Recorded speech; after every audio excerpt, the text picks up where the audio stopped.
উসমান রাদিয়াল্লাহু আনহু ধনী ছিলেন কিনা?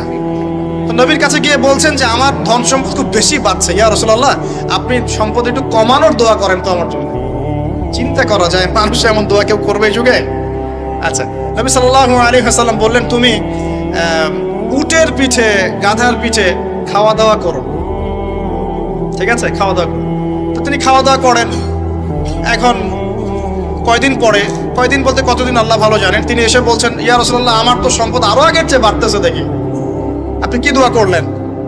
সম্পদ তো আরো বাড়া শুরু করেছে এখন। তখন তিনি বলছেন যে তুমি যখন খাও তখন তোমার হাত থেকে যদি খাবার পড়ে যায় তুমি কি করো?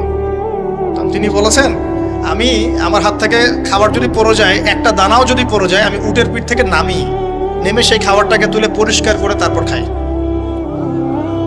উসমান রাদিয়াল্লাহু আনহু এত ধনী মানুষ, তিনি প্রতি বেলায় 100 মানুষ